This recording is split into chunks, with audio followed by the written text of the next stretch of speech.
and he's very intelligent. And so I'm just glad to welcome Callan with us today. He's talking about Mexico and content creation and his travels throughout the world. He is an expert, and we're just glad to have him here today. Have him here today, Callan.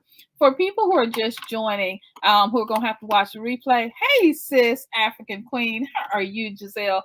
What share with them or their guest again, with everyone, what part of Mexico you're in? Yes.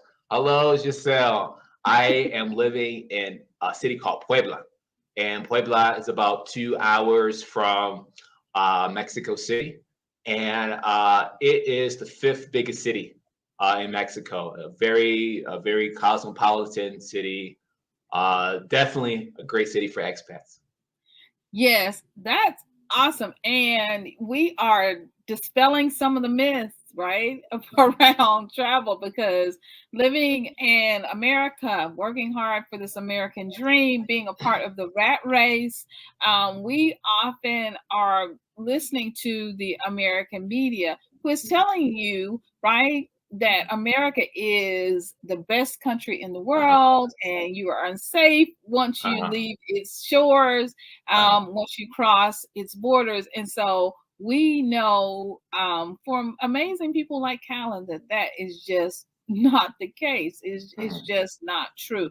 And so the best education that you can get is to do what Callan has done, Mhm. and have this world class experience of traveling the world and seeing the world for yourself. Well, Milton asks, have there been any major challenges while you have been there in Mexico? That's a great question, Milton. And yes, there is no perfect country. Every country has its challenges. One thing about Mexico is people have to remember that things move slower here. Ah, There is something that I always say. I say, in countries like Mexico or other Latin American countries, typically it's on mañana time. So mañana means tomorrow. So it typically is on mañana time. But there's kind of a joke about like mañana, even though it means tomorrow, it doesn't really mean tomorrow. It can mean next week or next month. So things do move slower here, and that really applies depending on where you live. The more if you live in a more modern city, you will experience that, but to a lesser extent. If you live in a city that is less modern and more traditional, you're going to see that much more. It's ah, different though, because a lot of the less modern places are often the most welcoming places. hmm, It's almost like they're happy you're here, and you'll have a bunch of neighbors. They'll bring you food like tamales and other things. So it's different. It's different. It's like, okay, if you really want to be immersed in like the community, well, you're going to have to accept that trade-off, which is, again, things going to move slower. But also modern cities, Mexico City, Monterrey, also Cancun. There's also Miami time, but to a lesser extent. So if someone says that they're going to do something for you tomorrow, or we don't have a product, oh, it's not here, it's going to be here tomorrow. Well, just assume that it's going to be there in 3 or 4 days. It's kind of okay. a good buffer. Good, but so being flexible, right? Being Yes, flexible yes, is yes, very, very important. yes. Well, since you brought up food, I just can't resist, Callan. What is your favorite food?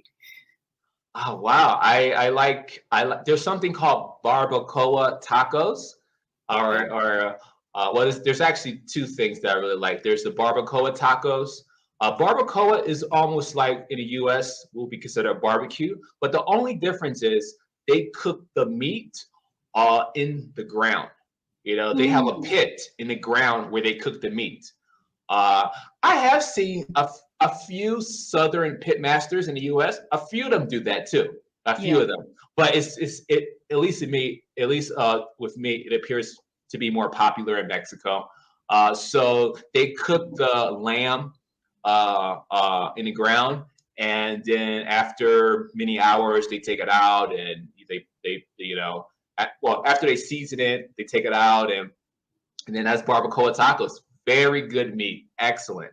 It has onions and it has salsa and all that. And it's definitely great. It's definitely great. And then there's tacos árabes, which actually has been embraced by Mexico, but initially that was a Middle Eastern type of Middle Eastern recipe that was kind of imported to Mexico. That's also very good. And tamales. Tamales are some of the most amazing things. And there's different tamales depending on where in Mexico you are. You have tamales in the corn leaf, and then you have tamales in the plantain leaf. So yeah, lots of good food in Mexico. I've only seen them. I've only had them in the corn. So, oh my. Yeah. If you go to the south, like places like Oaxaca or like Chiapas, they typically put the tamales in the plantain leaf. Now it's lunchtime. So you guys, we are making you hungry on purpose. We hope you have your sandwich and your lunch with you, or your dinner, or your midnight snack, whatever time you're watching this. But Callan has a lot of amazing travel that he has done, and you can go over and check this out on his channel, on his YouTube channel, and follow him on LinkedIn and on Twitter, on Facebook as well, because he talks about Mexico. So all of these amazing experiences that Callan is having, let him be your travel guide to Mexico. Okay. All right. As long as we got that clear. As long as we got that clear. Milton is asking a very good question, and that is, how is the financial climate? Is it hard to open a bank account or to do business in Mexico? Also great questions, Milton. So the financial climate, as I said before, minimal inflation. Everything is negotiable in Mexico. Like in the US, if something is $3, you have to pay $3. There's no negotiation. But in Mexico, you can always negotiate. So that helps. So I think the financial climate in that aspect of pricing and affordability, I think that's good. As far as opening up a bank account, that depends on your visa. So in some places like San Miguel de Allende, you can open up a bank account with just a tourist visa. But in other places in Mexico, you have to be at least a temporary or permanent resident to open a bank account. So it depends on where you are in Mexico.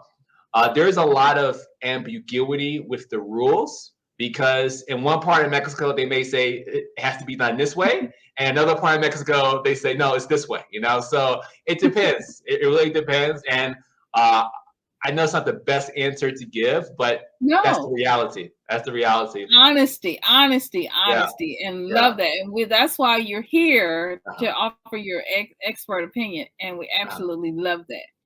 About the business,